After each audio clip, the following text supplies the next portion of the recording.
जय श्री कृष्ण। जय श्री कृष्ण। अपना अपना स्थान ग्रहण करें।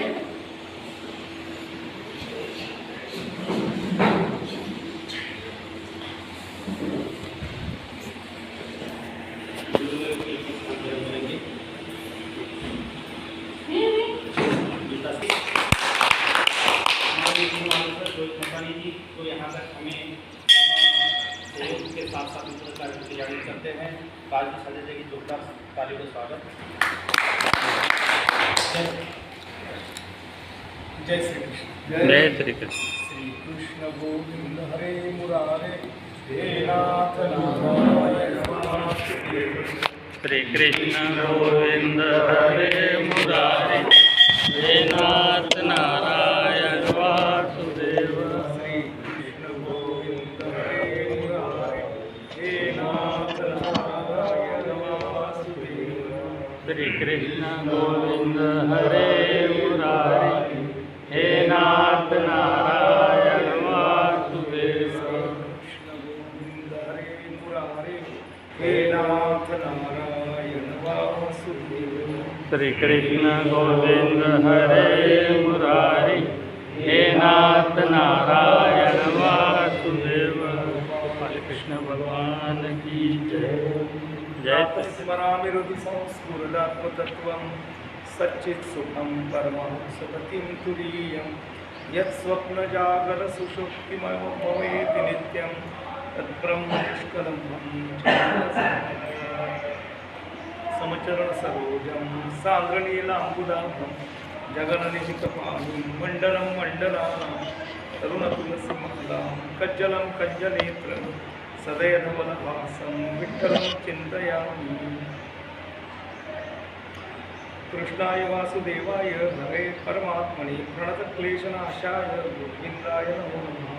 वसुदेवसुतं देवं कंसचाणूरमर्दनं देवकी परमानन्दं कृष्णं वन्दे जगद्गुरुं ब्रह्मानन्दं परमस्पदं केवलं ज्ञानमूर्तिं वन्वातीतं गणसदृशं तत्त्वमस्यादिलक्ष्यम् एकं नित्यं विमलचलं सर्वधी साक्षिभूतं भावातीतं त्रिगुणरहितं सद्गुरुं तन्नमः।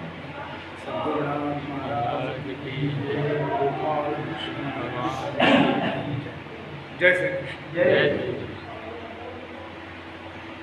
नौवां अध्याय चल रहा है और 90वें अध्याय में पिछले समय डॉक्टर मार्गावे साहब ने एक सवाल पूछ लिया था।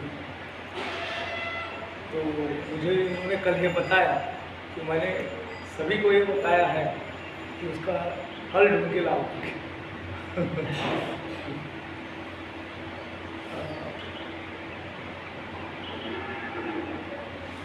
ऐसे 29 लोग हो चुके हैं। 29 हो गए।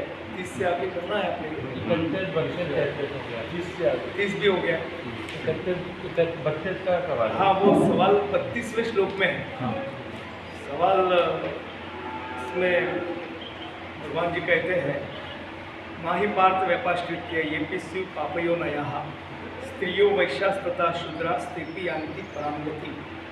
इसमें वैश्य तथा शूद्र इनके साथ में स्त्रियाँ ये भी क्यों लिखा है, क्यों बताया, ये सवाल प्रकाश मालवानी सर ने पूछा। अब किसी ने अगर ढूंढा है हल तो बताइए, फिर अपन चालू करते हैं। स्त्रियों का उल्लेख क्यों किया गया, ये मुख्यतः सवाल था। थोड़ा चिंतन इस पर कर लेते चलते आगे। आज थोड़ा आपको थोड़ा तकलीफ हुई, हमारा यंत्र बिगड़ गया। नहीं चलेगा, मेरी आवाज़ ठीक है, वहाँ तक जाएगी। ये 90वें अध्याय का जो विषय है मुख्यतः वो राजविद्या राजगुंजयी।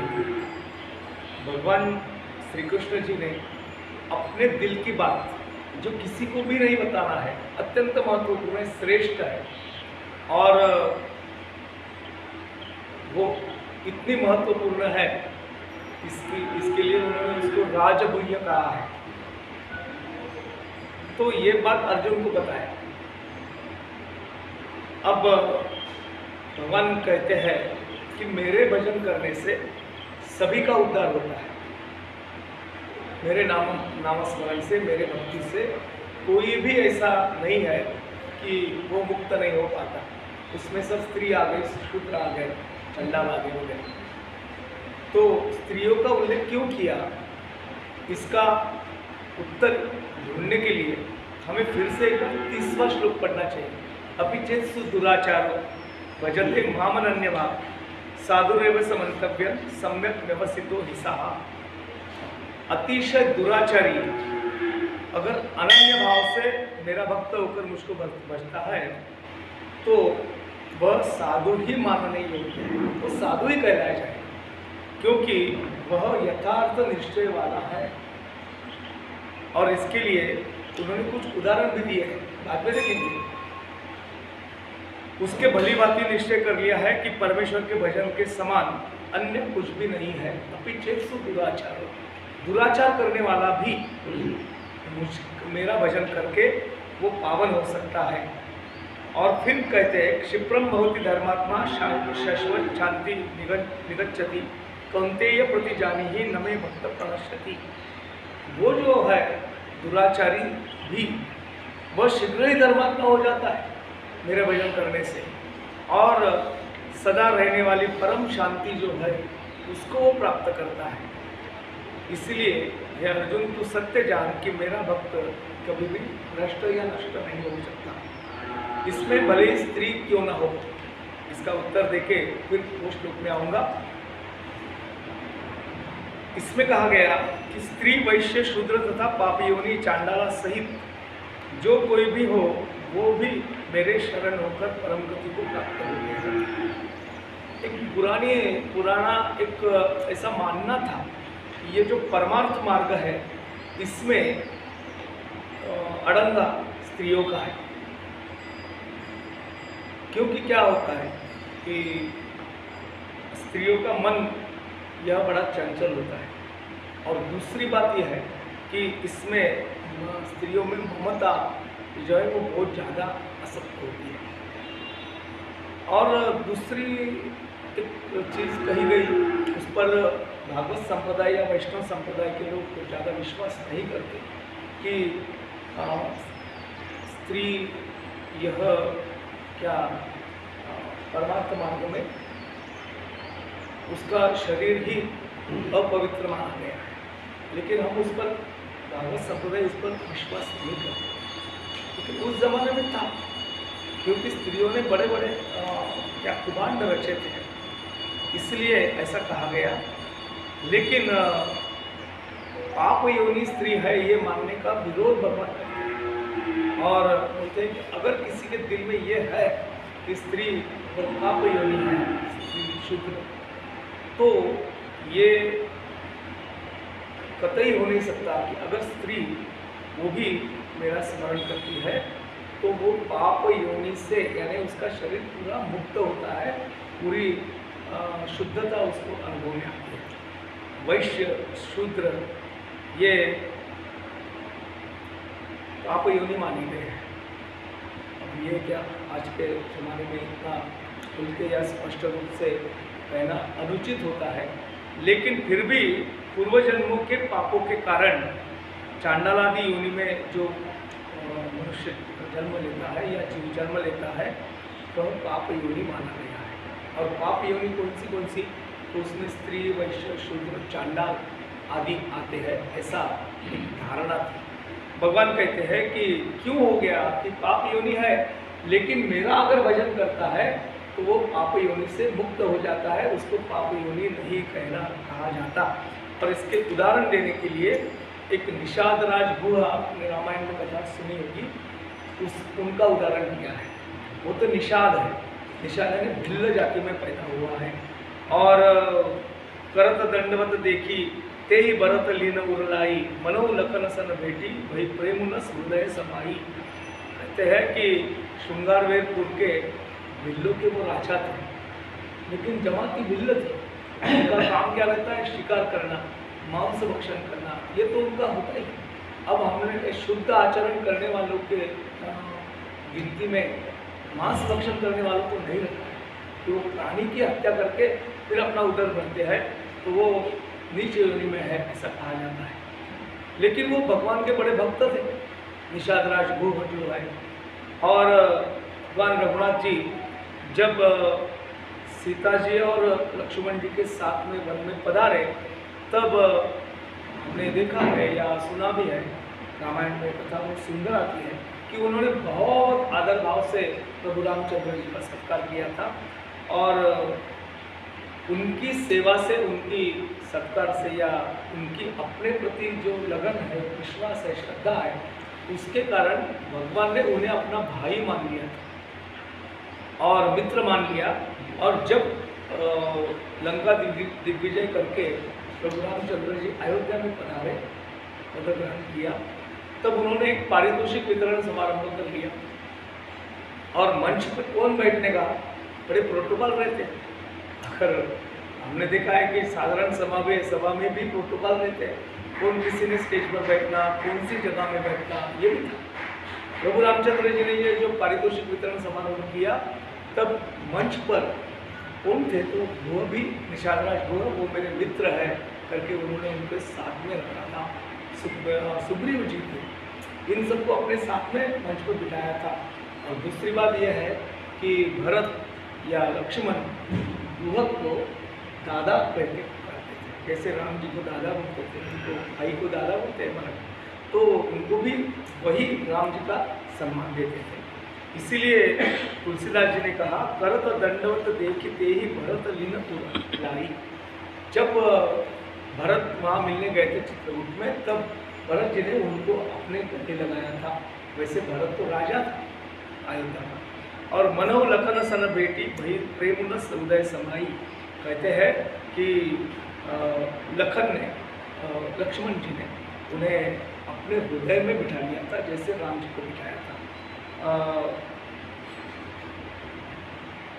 और यही कारण है, एक छांदोग्य उपनिषद है, उसमें कहा गया है कि व्याध जो था, इसकी कथा ये है कि वो रात में शिकार नहीं मिली तो पेड़ पे बैठा रहा और उसकी पत्तियाँ तोड़ के नीचे नहाते रहा। यकाएक उस दिन महाशिवरात्रि की रात में थी, और जिस पेड़ पे बैठा था वो बेल का झाड़ था, और नीचे शिव जी का एक पिंडी थी। वो एक एक पत्ता तोड़ता था, नीचे डालता था, तो अपने आप शिव जी पे उसका अभिषेक था। वैसे देखा जाए तो उसके मन में विचार क्या था, वो जो रुकी थी, जो घर गई थी अपने बच्चे को दूध पिलाने, वो आएंगी उसकी राह देखते बैठा।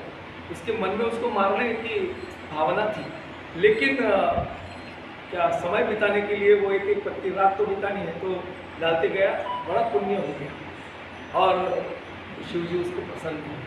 और जो हरिणी थी वो शिव जी ने ही रूप धारण कर लिया था, इसलिए उसका उद्धार हो गया।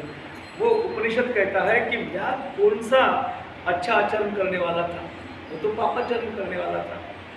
ध्रुव नाम का जो भक्त भगवान का हुआ, उसकी आयु ही क्या थी, 5 साल का था। यानी भगवान आयु नहीं देखते, इसकी जाति नहीं देखते। दूसरा एक बताया कि प्राणी में गजेंद्र की मोक्ष की कथा आती है भागवत में। वो गजेंद्र जो था, उसके पास में कौन सी विद्या थी कि वो करके जा सकता था, मुक्ति कर पाता था। तो और बताया विदुर जी थे, उनकी कौन सी उत्तम जाति थी, वो दासी पुत्र थे, दासी पुत्र थे, उच्च कुल नहीं था उनका। यादवपति उग्रसेन, उनका कौन सा पुरुषार्थ था, उग्रसेन कौन थे, कंस जी के पिता। कुब्जा, रामायण में उल्लेख आता है, कुब्जा को कृष्णावतार में उसका वर्णन आता है कि वो क्या सव्यंग थी। कुब्जा नाम ही था उसका, पूरी झुकी हुई थी, कुरूप थी, लेकिन भगवान जी ने उन पर कृपा की तो बड़ी सुंदर ललना वो हो गई थी। सुदामा जो था, कृष्ण जी का बड़ा भक्त था, वो कौन सा धनपति था। सुदामा की कथा हमने अभी रावण में सुनी हो, और झांकी भी बताते हैं कि बेचारा घर में तो मुट्ठी भर पोहे भी हुआ भी नहीं उसका, इतना गरीब था।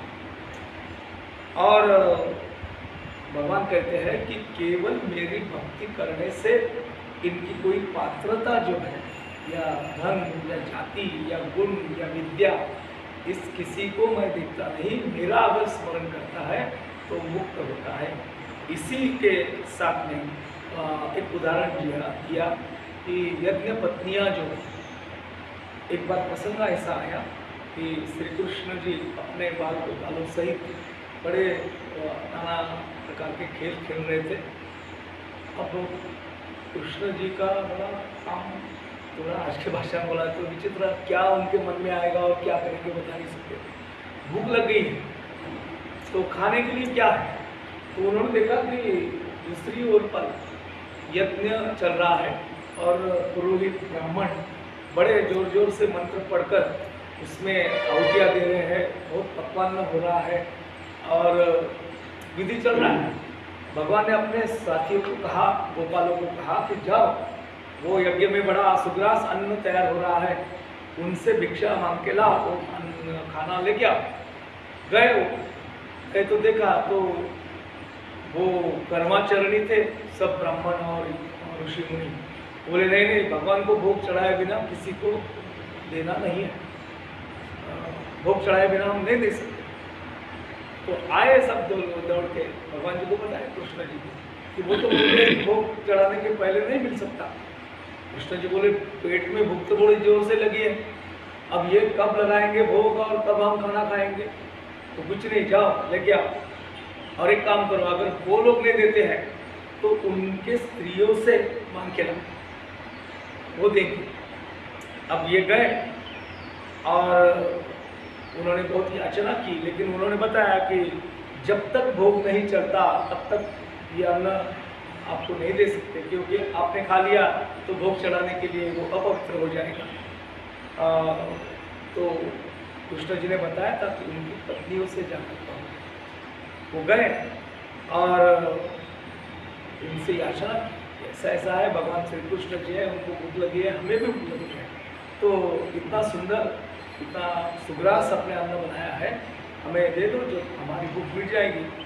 तो श्री कृष्ण का नाम सुनते ही वो यज्ञ करने वाले जो ब्राह्मण या पंडित थे, उनकी पत्नियों को इतना हर्ष हो गया, इतना आनंद हो गया, और उन्होंने क्या किया कि सारी भोजन सामग्री लेकर वो कृष्ण जी के पास में उनके पास दे दिया। लेकिन एक ब्राह्मण ऐसा था कि उसने अपनी पत्नी को जाने नहीं दिया, दंडित करने की सोचा और जबरदस्ती उसको पकड़ के उसने एक बंदी खाने में बंदिस्त कर दिया। अब वो जा नहीं सकती थी, अन्न लेकर नहीं जा सकती थी, कृष्ण जी को नहीं खिला सकती थी, लेकिन मन में इतना प्रेम उमड़ आया था, मन में इतना व्याकुलता आ गई थी कि मैं कितनी अभागी हूँ, मेरे पति मुझे जाने नहीं दे रहे हैं, मैं कृष्ण जी को नहीं खिला सकती हूँ। उनका भाव देखते हुए वो श्री कृष्ण जी के रूप का ध्यान करते हुए मन में आया, और ऐसा कहते हैं कि जो तन अपने पूरे इंद्रियों सहित ध्यान करते हैं उसके लिए परमात्मा खुद प्रकट हो जाते हैं। तो बंदीवास में वो प्रकट हुए और वो ऋषि पत्नी जो थी वो श्री कृष्ण रूप हो गई। स्त्रिया वैश्या तथा शूद्रा स्त्री यानी परामगति, ये स्त्री भी होकर उनको भी मैं परामगति देता हूँ, ऐसा भगवान कहते हैं। एक ये तीनों श्लोक जो है एक साथ जुड़े हुए हैं। अपिचेत्सु दुराचारो यहाँ से चालू होता है कि भगवान भजन करने वालों में अपना समभाव प्रदर्शित करते हैं, और यही बताने के लिए अगले 3 श्लोकों की रचना है। इसमें कहा है साधुरेव समंतव्यम, वो दुराचारी भी हो तो उसको साधु की क्या उपाधि देने लायक हो जाता है।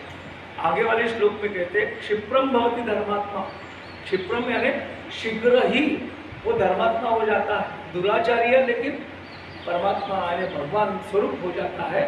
क्योंकि एक बड़ा वर्णन आता है कि वो दुराचार भी है। एक भागवत में कथा आती है, अजामेल नाम के ब्राह्मण, उन्होंने बहुत दुराचरण किया, बहुत दुराचरण किया। आखिरी समय जब प्राण जाने के समय आया तो यमदूत उसको लेने आया, तो डर गया और जोर से अपने पुत्र को उसने आवाज दिया। उसके पुत्र का नाम नारायण था। नाम था नारायण, तो उसने अपने पुत्र को आवाज दिया डर के मारे, लेकिन नारायण नाम उनके मुख से आ गया तो विष्णुदूत प्रकट हुए और उसको विष्णुदूत की गति मिली। इसके लिए हमारे संतों ने या गीता में भी लिखा है, अंतकाले च मामेव स्मरण विद्या कलेवरम, अंतकाली चाचा मुका हले नाम तो देवा परम पूज्य जगी। अंतकाल में भगवान का नाम याद आना चाहिए, ऐसा बोलते हैं अंते मति सा गति। अरे जिंदगी भर जो काम किया वही आखिर में याद आएगा, दूसरा कुछ याद आएगा क्या? नहीं आएगा। जो अपने अंदर में है, मन में है, वही तो मुझसे निकलेगा। इसने तो पापाचरण ही पापाचरण किया, कभी अच्छा काम नहीं किया।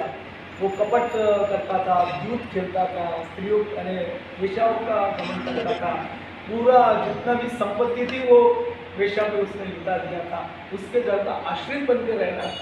अब ऐसे इतने दुराचार करने पर भी अंत समय में उसके मुख में भगवान नारायण का पुत्र के मुंह से जी हो, लेकिन नाम आया तो मुक्त हो गया।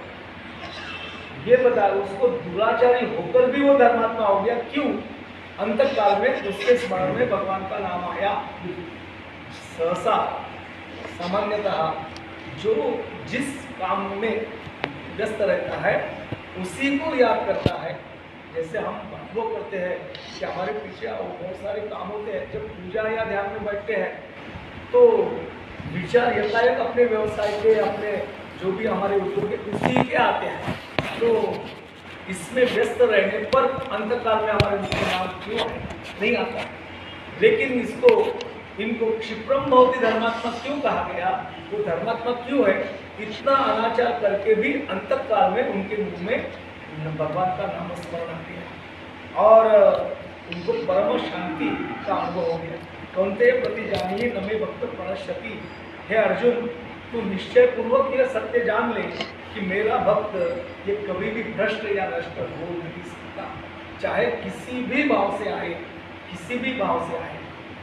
अब इसमें एक प्रश्न या आशंका या बड़े बहुत बार इसे पूछे जाता है कि कंस को श्री कृष्ण ने वध किया, कंस का, रावण का वध किया, दुराचारी थे, दैत्य थे सब, लेकिन जब उनको कृष्ण जी ने वध किया तब उनके अंतःकरण से प्राण ज्योति निकली और वो भगवान जी के अंदर समा गई। इसका अर्थ ये है कि उनको भी भगवान ने अपने में समा लिया, उनको भी गति, परम गति दे दी। लेकिन उन्होंने तो कभी भक्ति नहीं की। एक हिरण्यकश्यप का उदाहरण है, जो अपने पुत्र को पढ़ा, उसने छल किया और भगवान से सदा विरोध किया, भगवान को इनाम देने पर लोगों को दंडित किया। ऐसा हिरण्यकश्यप था, लेकिन उसको भी भगवान ने नारसिंह रूप लेके उसका वध किया। लेकिन उनके भी अंतःकरण से ज्योति निकली और वो भगवान के अंतःकरण में समा गई। ऐसा क्यों? हमको तो भगवान बोलते हैं कि आयु भर नामस्मरण करते रहना, लेकिन उन्होंने तो विरोध किया। ऐसा क्यों? तो भागवत में इसका बड़ा सुंदर उत्तर दिया है कि कंस जैसी विरोध भक्ति करने की भी पात्रता हम मनुष्यों में नहीं है। हिरण्यकश्यप जैसे विरोध भक्ति करने की भी हमारी पात्रता नहीं है।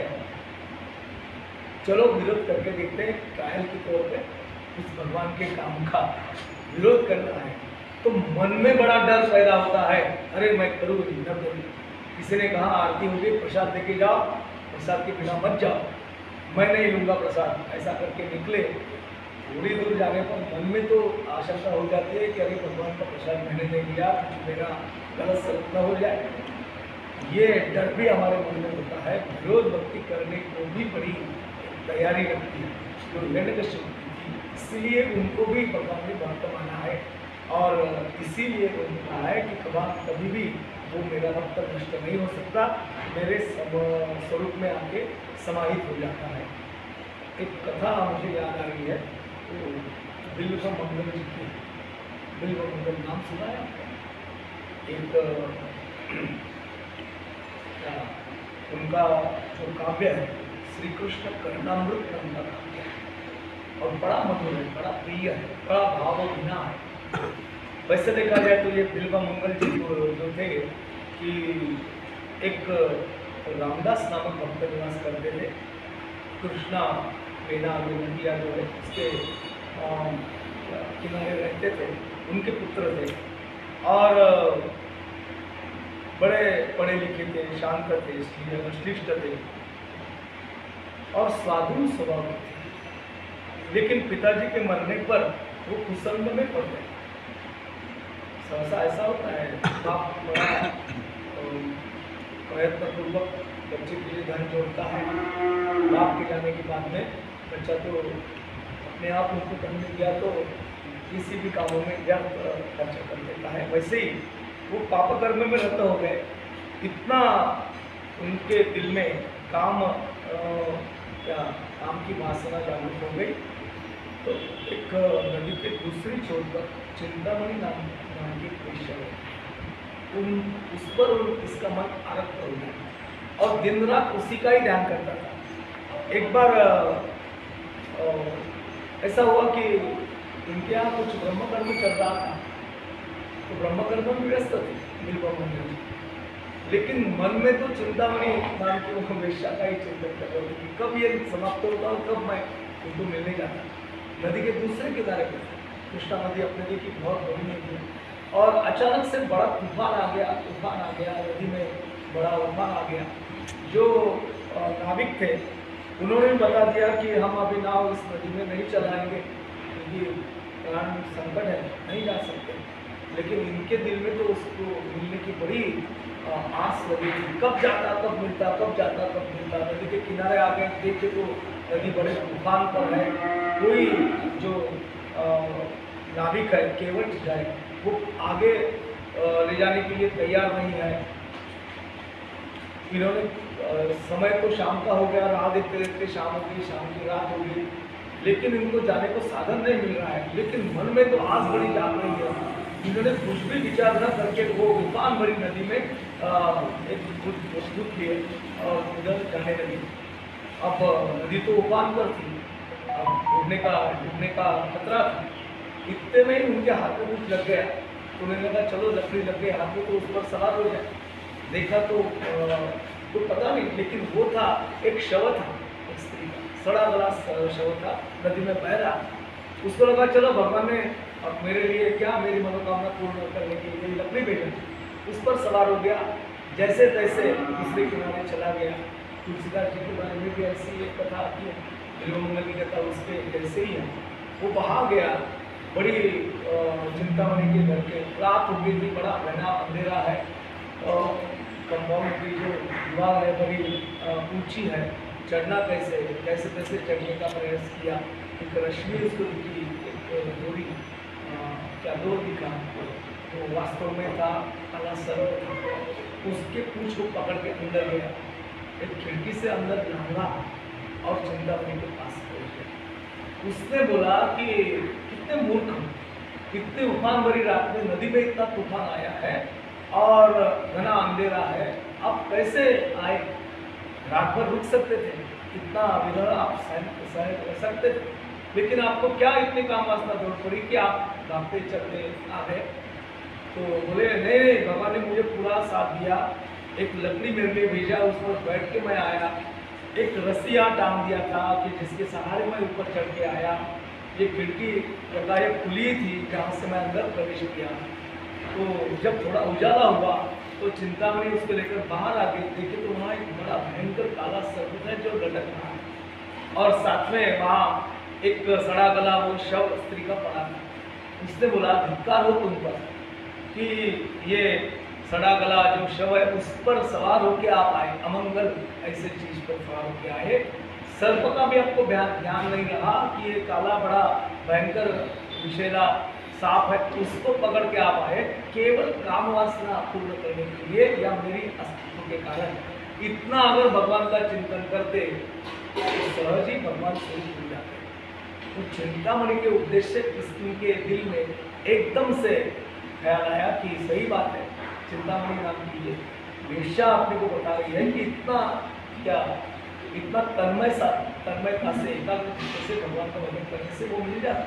उसका उपदेश मान के वो निकले और फिर कृष्णाबेनी नदी के तट पर रहने वाले एक सोमगिरी नाम के बड़े संत थे, उनकी शरण ली और फिर भगवत चिंतन में समाहित हुए। मानव का मन बड़ा चंचल होता है, वैसे भगवान के स्मरण में नित्य व्रत हो गए, लेकिन एक दिन एक सुंदर युवती उनके दर्शन मात्र आई, तो उनको देख के इनकी फिर से वो अपनी पुरानी वृत्ति की जागृत हुई। वैसे तो भगवान का स्मरण कर रहे, सदा सब छोड़ दिया था संग, लेकिन वो युवती को देख के इनके मन में फिर से वो भावना जागृत हो गई और ठान लिया कि इस युवती का एक बार हमें फिर से दर्शन करना चाहिए। ध्यान उसी का ही करता है।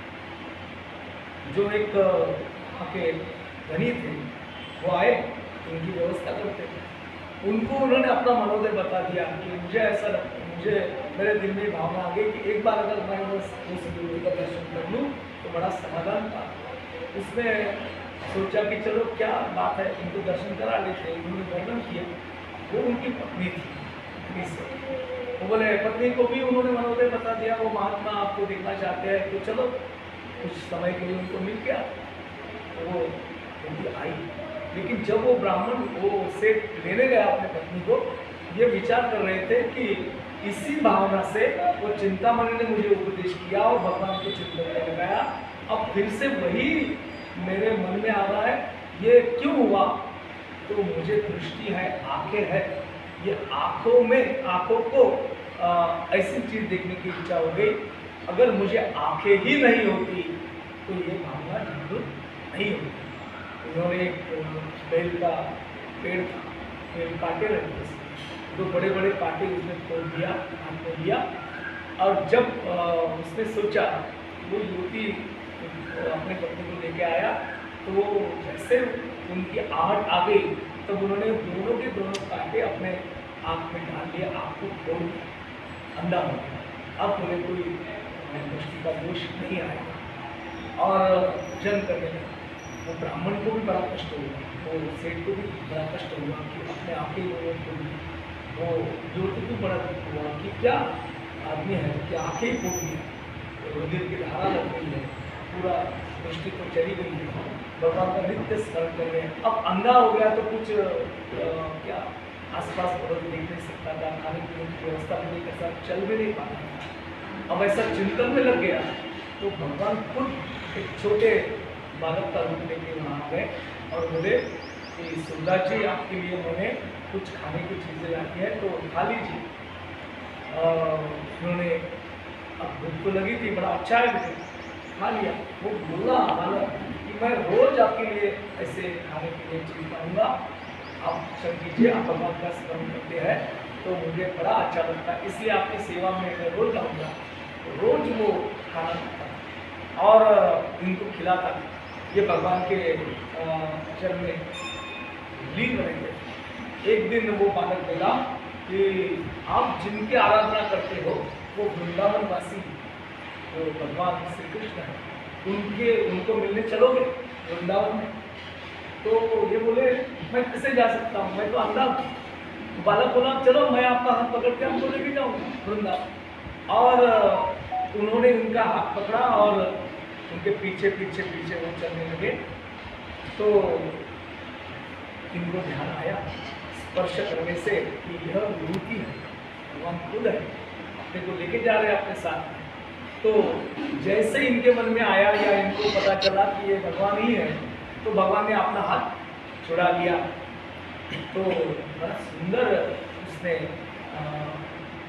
सुंदर जी अभिनव ने एक श्लोक रचा, हस्त मुक्षिप्य यतोसी बला कृष्ण किमद्भुत हृदयाद्यपि निर्वासी पौरुषम गणयामि। कहते हैं कि तूने बड़े चतुराई से, बड़े धीरता से, दुष्टता से मेरे हाथ से अपना हाथ छुड़ा लिया, लेकिन तब मैं आपको मानूंगा जब मेरे हृदय में बैठे आप निकल जाओगे। अरे बलपूर्वक तूने हाथ तो मेरे हाथ से छुड़ा लिया, लेकिन मेरे हृदय में जो बैठा है उसको तू निकाल पाएगा तो समझूंगा कि कुछ ताकत तुझ में है। और कहा है उन्हें कि चिंतामणि जयति सोमगिरि गुरु में शिक्षा गुरु से भगवान चिकिपि च लौकिके यत्पादकल्पतरुपल्लव शेखरेषु लीला स्वयंवर संलभते जयश्री। मेरे मोह को दूर करने वाली वो चिंतामणि वेश्या और मेरे दीक्षा गुरु जो सेवगिरी उनकी जय हो। सिर पर मयूरपुच्छ धारण करने वाले मेरे शिक्षा गुरु भगवान श्री कृष्ण हैं और उनकी भी जय हो, जिनके चरण रूपी कल्पवृक्ष से पत्तों के शिखरों में विजया लक्ष्मी, उनके चरणों में जिनकी दासी लक्ष्मी है और जो लक्ष्मी और भगवान का संबंध है वैसा ही मेरा और भगवान का संबंध हो गया है। अर्थात भक्तों की पूरी मनोकामना पूरी इच्छा पूर्ण करने वाले जिनके चरणों में सदा विजय लक्ष्मी रहती है उन्हीं का ध्यान मैं सदा मेरे हृदय में रहे। ऐसे बिल्व मंगल जी थे, वो श्री कृष्णमयी मधुमयी लीला के आस्वादन उन्होंने किया और एक कृष्ण कर्णाष्टक ये नाम का उन्होंने काव्य रचा जो जैसे उपनिषद है या मधुराष्टक है उनके बराबरी भी है। वो श्री कृष्ण जी की ऐसा जिनने आयु भर ये ऐसा दुराचरण किया वो भी मुझमें आगे समाधि है। माही पार्थ व्यपाश्रित ये भी शिव पापयो न रहा। ये जो डॉक्टर साहब ने सवाल पूछा था वो श्लोक है। माही पार्थ व्यपाश्रित हे अर्जुन स्त्री वैश्य शूद्र तथा पापयो न रहा। स्त्रियों वैश्य तथा शूद्रास्ते भी अंते प्राणवती। अगर पाप योनि में भी जन्म लेते हैं तो मेरा स्मरण अगर करते हैं तो मुझे में ही आके बोलते हैं। संतों का परम प्रिय आत्मा मैं हूँ ऐसा उद्धव जी को भागवत में कृष्ण जी ने कहा है। एकमात्र श्रद्धा भक्ति से मैं वशीभूत होता हूँ, मुझे वश करने के लिए दूसरा कोई भी मात्र नहीं है। और मेरी भक्ति जन्मता चांडालों को भी पवित्र करती है। जन्म से अगर चांडाल भी है तो उसको भी मेरी भक्ति उसको शुद्ध कर देती है। और स्त्रियों के बारे में भी बहुत सारे उदाहरण यहाँ दिए हैं अपने भागवत पुराण में या शिव पुराण में वो आते हैं। दूसरी बात ये भी बताया है कि कुछ लोग ऐसे हैं कि जो निम्न योनि में पैदा हुए हैं। इसमें एक संजय का नाम आप सब जानते हैं। संजय जिनके संवाद से गीता का प्रारंभ हुआ धृतराष्ट्र जी के, वैसे वो दासी पुत्र थे। ये गावलगन नाम के एक सूत थे, उनके वो पुत्र थे। लेकिन वो गावलगन जो सूत थे उनकी और धृतराष्ट्र की बड़ी मैत्री थी और इसलिए अपने पुत्र को उन्होंने में रखा था। अपने पात्रता से वो मंत्री या प्रधान बन गए थे, सेनापति बन गए थे। लेकिन उनको व्यास जी ने दिव्य दृष्टि दी थी। जो रण मैदान में जो भी वर्तमान था वो राजमहल में बैठ के देख सकते थे। इनको इतना भाग्यशाली भगवान ने बनाया। सूत पुत्र थे, एक सूत पुत्र कर्ण भी थे और एक सूत पुत्र संजय भी थे। कर्ण को भगवान ने मारने का आदेश दिया कि वो असावत चक्र उनका भूमि में घुस गया था, उसको निकालने के प्रयास में थे, रथ में नहीं थे, शस्त्र धारण किए हुए नहीं थे। तब भी भगवान ने बोला कि अभी समय है, इसको अभी तू बाण चला के इनका वध कर ले। अर्जुन ने उस समय कहा था कि अब वो उसके हाथ में तो शस्त्र नहीं है, कैसे मारे। भगवान ने कहा दुराचारी है, इसको मारना ही उचित है। उसने कर्ण ने कहा कि आप तो बड़े धर्मप्रिय हो, ये कहाँ का धर्म है, आपने बताया ये धर्म युद्ध है और अधर्म का युद्ध करने के लिए आप उद्युक्त कर रहे हो अर्जुन को। मेरे हाथ में शस्त्र नहीं है, मुझे रथ में सवार होने दो, मेरा रथ नहीं चल पा रहा है। तो भगवान ने कर्ण को उसने क्या क्या अधर्म किए इसकी सब याद दिलाया कि जब द्रौपदी वस्त्रण हो रहा था तब तेरा धर्म कहा गया था, तेव्हा कुठे गेला होता काय आधा सुधा तुझा धर्म। उस समय धर्म की याद तुझे नहीं आई। जब पांडव अज्ञातवास में थे, लाक्षागृह में उनको जलाया गया, तब तेरा धर्म कहा गया था। जितने भी अधर्म के काम कर्ण ने किए वो सब भगवान ने याद दिलाया और अर्जुन को कहा कि इसको मारना चाहिए। और दूसरे सूत पुत्र है गालवगन नाम के सूत के पुत्र संजय, उनको व्यास जी ने दिव्य दृष्टि दी कि दिव्य दृष्टि इतना ही नहीं, जो अर्जुन के लिए केवल खास था, गुह्य था, वो भी संजय ने पूरा सुन लिया। दूसरे धृतराष्ट्र थे, संजय उनको बता रहे थे, इतना दिव्य संवाद जो है, जो मैंने सुना वही के वही मैं आपको सुना रहा हूँ, लेकिन आपका तो ख्याल नहीं है, आप किसी और ही विषयों में रत है। आप फिर से बोलते हैं कि ये बहुत हो गया, ये मत बता, पहले ये बता कि दुर्योधन का वर्तमान क्या है। और इसके उदाहरण देने के लिए धनेश्वर महाराज ने बड़ा सुंदर बताया है कि महिषा वो नदी में बैठता है, नदी में बाढ़ आती है, आके उसके आंख पर से वो पानी सब निकल जाता है, वो खड़ा होता है, एक भी बूंद पानी उसके आंख पर नहीं टिकता। वैसे धृतराष्ट्र यहाँ इतनी भक्ति की, ज्ञान की गंगा बह के गई, लेकिन इन्होंने इसमें का एक बूंद भी ग्रहण नहीं किया। इनकी बुद्धि तो पूरी अपने पुत्र मोह में लगी है।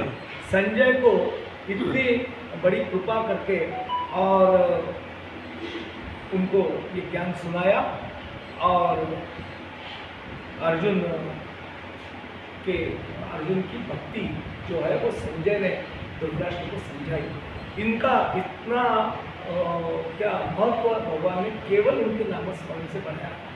वैसे कौरवों की सेना में 4 लोग ऐसे थे, वो लड़ रहे थे कौरवों की ओर से, दुर्योधन की ओर से, लेकिन उनके दिल में सदा स्मरण भरना। नौकरी तो दुर्योधन की करते थे। एक थे भीष्म पितामह, वो सेनापति थे, पहले सेनापति वही थे कौरवों, लेकिन उनके दिल में भगवान जी के प्रति अत्यंतिक प्रेम भाव का, श्रद्धा की, भक्ति करते थे, बड़े महान भक्त थे। उनको जब शरपंजरी पड़े और बदन से पूरा खून बह रहा है, रुधिर बह रहा है, श्री कृष्ण जी ने युधिष्ठिर को बताया कि जा भीष्माचार्य के पास और उनसे ज्ञान ले। तो युधिष्ठिर वहाँ गए, उन्होंने पूछा, को धर्म सर्वधर्माणां भवतः परमो पिता किं जपम उच्यते जन्तु जन्म संसार घटना। ऐसा कौन सा धर्म है कि जो धर्म पालन करने से पुण्य होता है, धर्म होता है, या अपने देह का उद्धार होता है। अब ये भीष्माचार्य जी ने उनको धर्म क्या है, कौन सी उपासना करना चाहिए वगैरह सुनाया।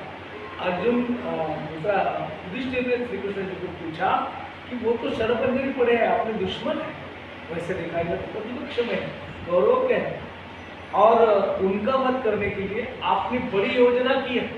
बताया, शाम के समय गए, बताया बहुत याद आती है भागवत की, लेकिन इस समय के देखते पता नहीं, रात को 12 बजे द्रौपदी के साथ में गए थे इनको मिलने, भीष्माचार्य जी को मिलने, और बताया कि बताना नहीं कि मैं तुम्हारे साथ आया हूँ, जाके उनके दर्शन करके आना।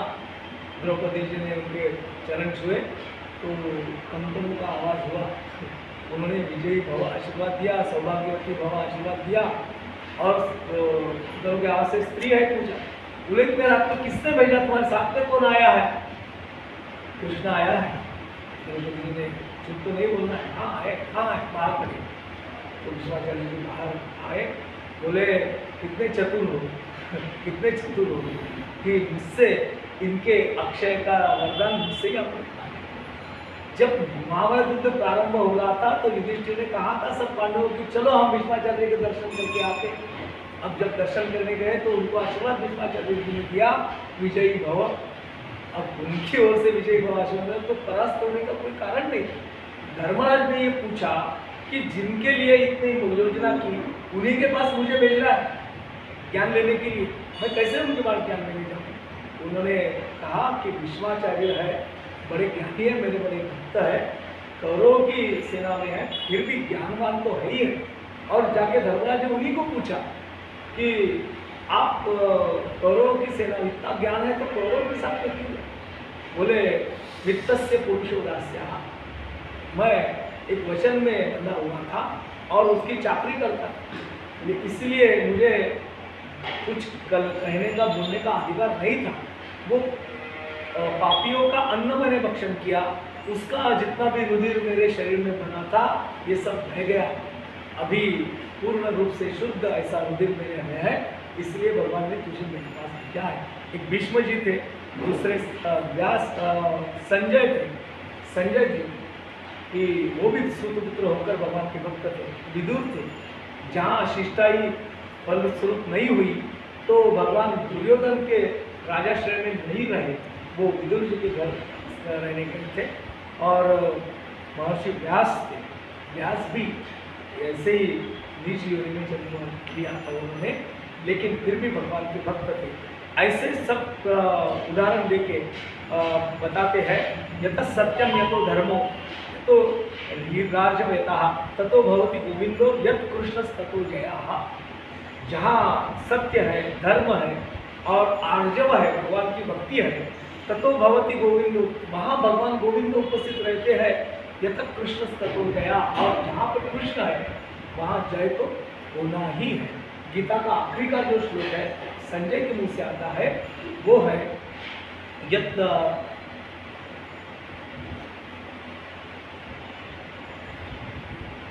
यत्र योगेश्वर कृष्णो यत्र पार्थो धनुर्धनः तत्र श्री विजयो भूतिर ध्रुवा नीतिर्भूतिर्मः। जहाँ पे भगवान श्री कृष्ण खुद है, जहाँ सत्य धर्म परायण अर्जुन है, वहाँ विजय है, श्री है, धृति है, सभी वहाँ पर है, ऐसा संजय ने कहा।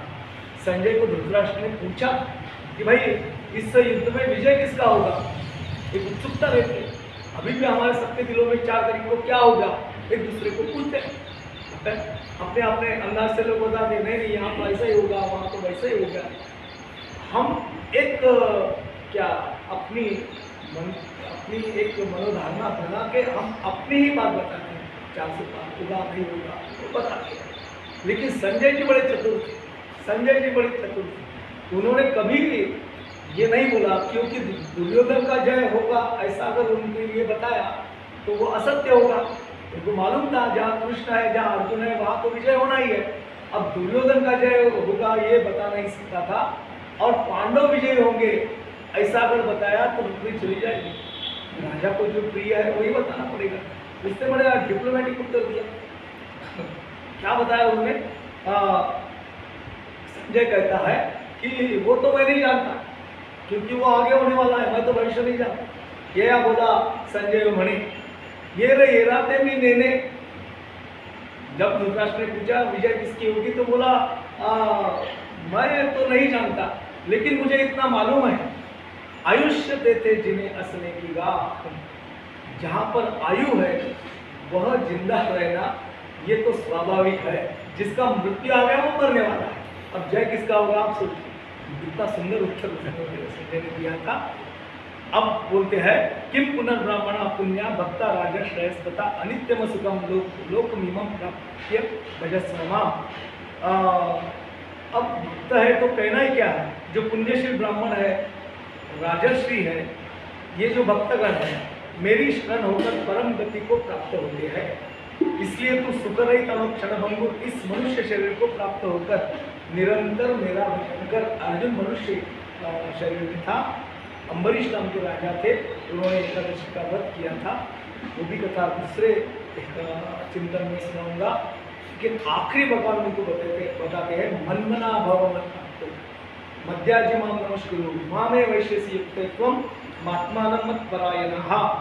तू मुझको मन देने वाला हो, मैं तेरा मन मैं ही कर, मन मेरा कर ले और मेरा भक्त बन, मेरा पूजन करने वाला हो, सदा मेरा पूजन कर, मुझको ही प्रणाम कर, क्योंकि प्रणाम करने योग्य अकेला मैं हूँ। भगवान खुद कहते हैं इस प्रकार आत्मा को मुझ में नियुक्त करके मेरा परायण तू हो, मेरा निरंतर भक्त तू हो, और ऐसा करने से तू मुझको ही प्राप्त होगा, अन्य गति तुझे नहीं मिलेगी। इस पर भाष्य करते हुए ज्ञानेश्वर महाराज कहते हैं तू मनहे मीची करी माझे भजनी प्रेम धरी सर्वत्र नमस्कारी मजे गाते मनहे मीची करू। एक बार अर्जुन ने कहा था कि चंचलम ही मनो कृष्ण प्रमाथी बलवत दृढ़। ये मन बड़ा चंचल है, प्रमाद करता है, बलवान है, मैं इसको कैसे वश में लाऊं। भगवान कहते हैं कि इस मन का एक बड़ा सरल उपाय है कि इसको अगर जिस विषय की आवड़ी निर्माण होगी, गोड़ी निर्माण होगी, तो उससे वो हटता नहीं। इसलिए तू उसको मेरी गोड़ी लगा, मेरी चिंतन में लगा तो फिर वो वहाँ से नहीं हटेगा। ऐसा अगर मन से तू मेरा हो गया तो तुझे कोई भी भव सागर की चिंता नहीं रहेगी, चाहे जो भी हो। तू तो मनुष्य शरीर धारण करने वाला है। ये जो उपदेश है आपने श्लोक में आया हुआ वो अर्जुन के लिए नहीं, हम सबके लिए है। मनमना भव, हम मन से भगवान का चिंतन करें और ऐसे करके इस अध्याय की समाप्ति भगवान ने की है। और ये राजविद्या राजनीति ये जो समाप्ति हुआ है, ओम तत्सदिति श्रीमद् भगवद गीता सुपनिषत्सु ब्रह्म विद्यायाम योग शास्त्रे श्री कृष्णार्जुन संवादे राजविद्या राजविद्यायाम हरे नमः हरे नमः हरे नमः। यहाँ रुकते हैं। ना जाने मैंने कितने उसको न्याय दिया उत्तर को, लेकिन मैंने जितना पढ़ा वो आपको बताया।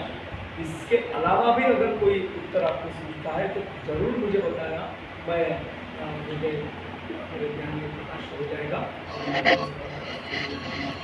ये श्लोक जो भागवत है वो पढ़ के आप नाम संकीर्तनम यस्य सर्व पाप प्रणाशनम प्रणामो दुःख शमनः नमामि हरिं परम। नाम संकीर्तनम यस्य सर्व पाप प्रणाशनम प्रणामो दुःख शमनः नमामि हरिं परम। नाम संकीर्तनम यस्य सर्व पाप प्रणाशनम प्रणामो दुःख शमनः नमामि हरिं परम। गोपाल जय श्री कृष्ण। प्रश्न आता है कि हम अपने जीवन में अच्छे कार्य करने से या मरणोत्तर स्वर्ग की प्राप्ति होती है, लेकिन मरणोत्तर स्वर्ग की प्राप्ति होगी या नहीं हम तो नहीं जानते। अभी भी आपने और एक कि हिरण्यकशिपु का अंतिम समय में इतना पापी रहने के बाद में अंतिम समय में उसने राम भगवान का स्मरण किया तो उसको उनके अपने हृदय में बसा लिया।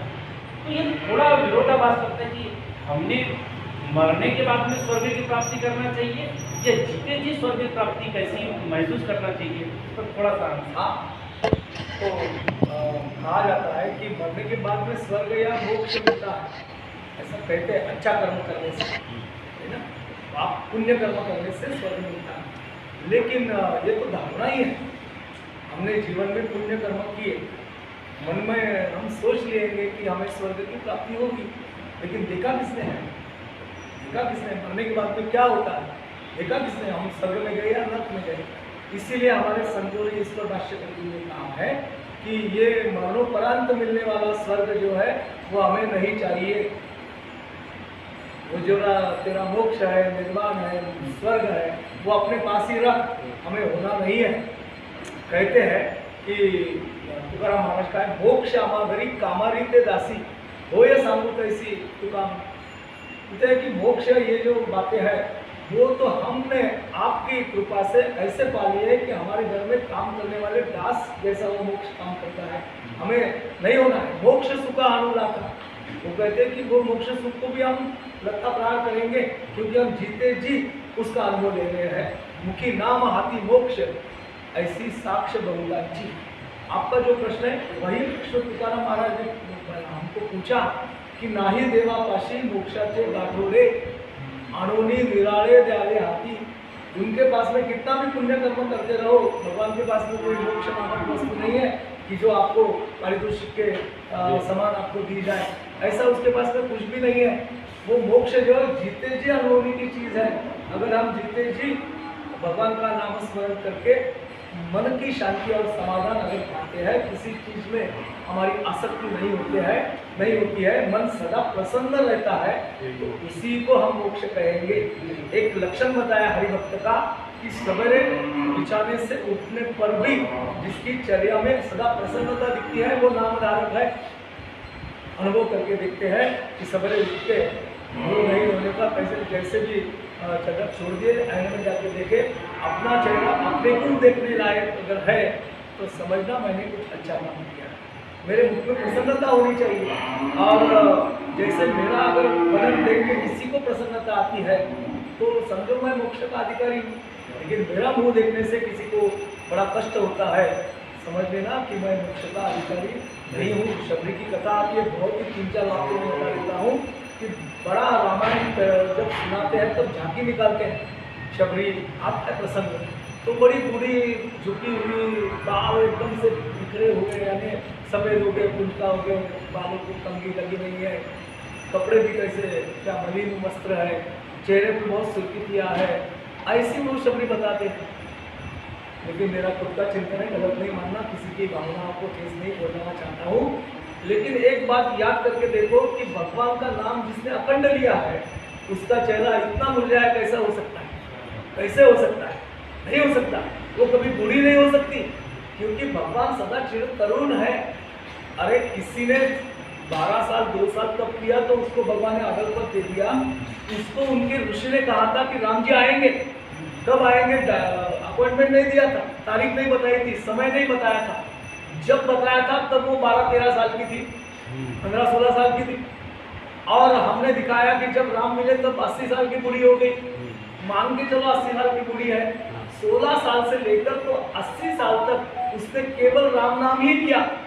वो सदा चिंतन ही करती रही, वो सदा जागती रही, क्योंकि कब मुझे आग लग जाएगी, भगवान आ जाएंगे तो मेरे दर्शन नहीं होंगे। गुरु जी ने बताया राम जी आएंगे, किस मार्ग से आएंगे पता नहीं है। सभी मार्ग को प्रशस्त करके रखती थी, फूलों से सजा के रखती थी। कुछ खाना नहीं खाया कि भगवान के पहले मैं कैसे खाऊं, भगवान मुझे मिल आए। इतना साल जिसने तप किया वो इतनी जरा जर्जर, इतनी मलिन, इतनी दुर्मुख कैसे हो सकती है? उसका तो चेहरा अत्यंत क्या तेजस्वी होता है। हम बोलते हैं कि उसके चेहरे पे बड़ा तेज है क्योंकि उपासना करता है। इसने इतने साल उपासना की तो उसके चेहरे का तेज तो देखते ही बनता है। जब भगवान उनके पार आए तो भगवान स्वरूप वो हो गई। उसके मृत्यु की वार्ता रामायण में नहीं है।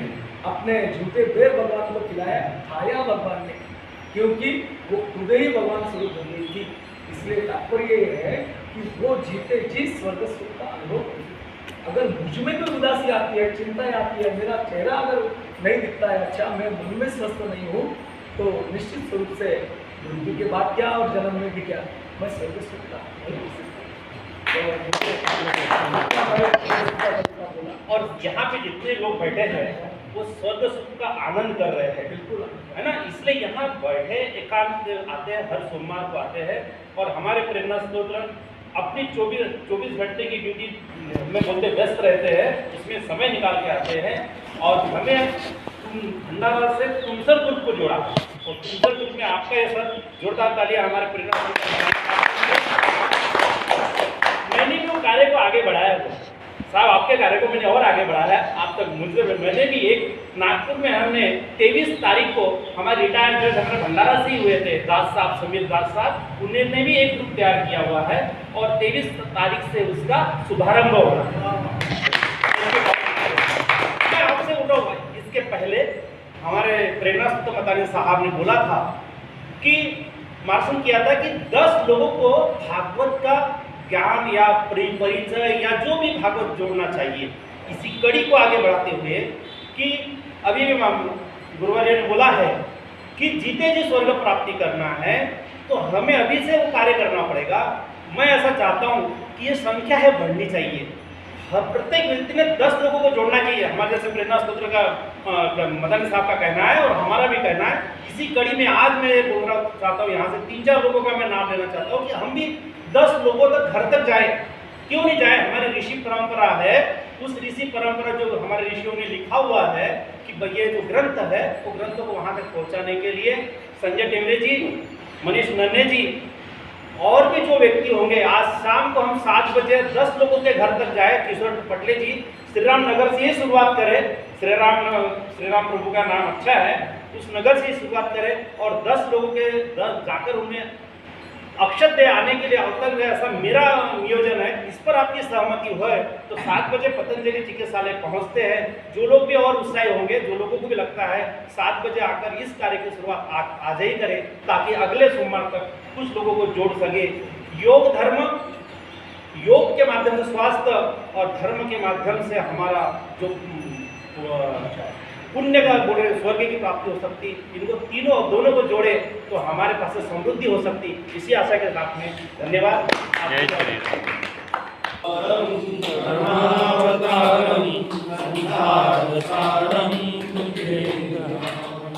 सदा वसन्तं हृदयारविन्दे भवानी चरितं नमामि। हारमाला कुलथालकाय कपालमाला शङ्कराय दिगम्बराय च दिगम्बराय नमः शिवाय।